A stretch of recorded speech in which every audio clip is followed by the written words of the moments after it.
Let's make some sourdough bagels. Bagels are different as in they're a very low hydration dough. Most of my other loaves, like my sandwich loaves and country loaves, range from like 68 to 75% hydration. Hydration is just relative water to overall flour content. Bagels are anywhere from 50 to 60% most of the time. This is a very stiff and dry dough. This will lead to the very tight crumb structure. Bagels are special as in you boil them right before baking. That makes the crust nice, tender, and chewy rather than snap and crackly like how country loaves and baguettes. I'm using King Arthur bread flour as the flour choice for this recipe. Mixing it all together is pretty easy. You're just going to mix all your wet and dry and then just combine it all together.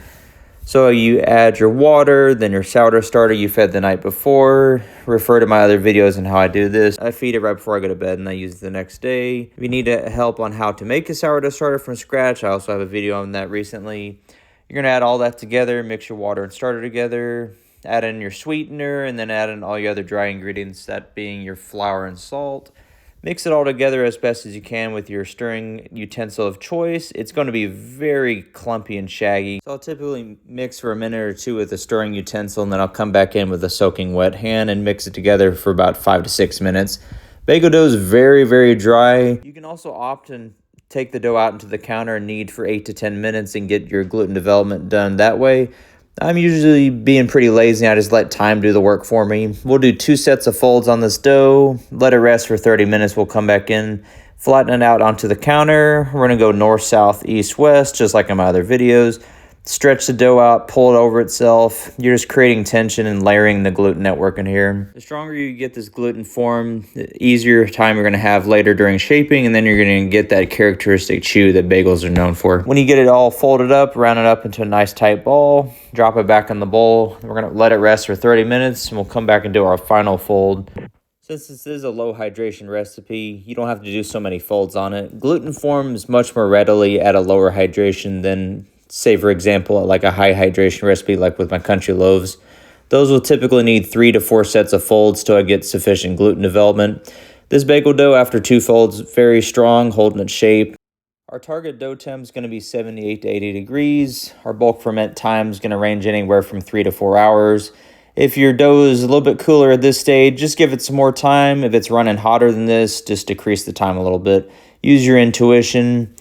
You don't want bagel dough to get too gassed up because you need as much strength and stability in here as you can. If you let that overproof too far, it's going to be hard to shape in the end. Once your bulk fermentation is done, we're going to separate this dough out into 125 gram dough balls. You can just also eyeball and just make 6 roughly same size bagels. Then we're going to pre-shape these into rounds. You can just tuck them up into itself just to create as much stability and get some tension into the dough. Almost like the same thing like we were doing the folds earlier. Roll it around, get a nice tight ball. And if you get fancy with it, you can do 2 at the same time. You can also do 1 hand at a time like you're making pizza balls as well. I just like to do this to get the shaping done in a little hurry. It's a nice trick I've learned along the way. Let the bagel dough rest for 15 to 20 minutes. Sprinkle a little bit of flour on. I have gone between rolling and hand poking, and honestly, I can't get the rolling just quite like the way I like it, but hand poking works consistently well enough for me. Just use a flour finger, poke a hole all the way through the bagel, twirl it around until you have a hole about an inch, inch and a half wide. Then we're going to proof one final time at room temperature for 2 to 3 hours until nice and puffed up to the touch. Then we'll place them into the fridge for 12 to 24 hours for extra fermentation and flavor. Alternatively, if you want to bake these same day, just let them proof for 3 to 4 hours until passing the poke test and then proceed to the boiling stage. This is just another point of view on the rolling. So poke all the way through, join at the other side, and twirl it around your fingers. Just try not to tear out the dough so much. This will help with the final shape. Don't have to worry so much about them being perfectly shaped. These are rustic hand-shaped bagels. So once they pass the poke test, that was after about 2 hours of room temp. I placed them covered in the fridge for 24 hours to help develop a little more fermentation flavor, and it also, side effect, give it some nice blisters during the bake. Get some water boiling and preheat your oven to 500 degrees with a baking stone in it, or alternatively, you can just place the pan in there, bake straight away. We're going to boil the bagels for 1 minute each side until they nice and puffed up and not over the top, increased in size. This will help gelatinize the outside of the bagel and give you that nice chewy exterior instead of that crackly crust like with other breads. You're going to take these out, drain them out, This is where, if you want to add toppings, this is the best time to do it. While the starches are gelatinized, they're very sticky for about a couple minutes after the bake, so it's the easiest time to just roll them around.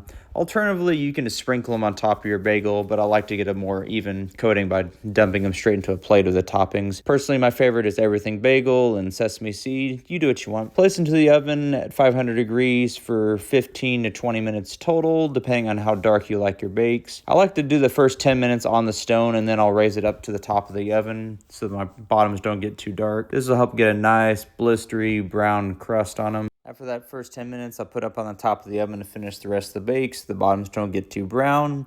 Look at all these beautiful bagels. Those sesames turn out really well. My favorite's always been an everything bagel, but even plain's really good with some cream cheese. Cut them in half and serve them up nice and hot, or you can eat them in the first 1 to 3 days. Since they are a lower hydration dough, they don't keep as well as like a 75% hydration country loaf does. You can take this base recipe and make some additions such as jalapeno cheddar and cinnamon raisin. Those are some of the more popular alterations. Many sandwiches you make out of this. You make some Nova Lox, you make a classic bacon, egg, and cheese bagel. Hope you have a good time with this recipe. We'll see you next time. Have a good one.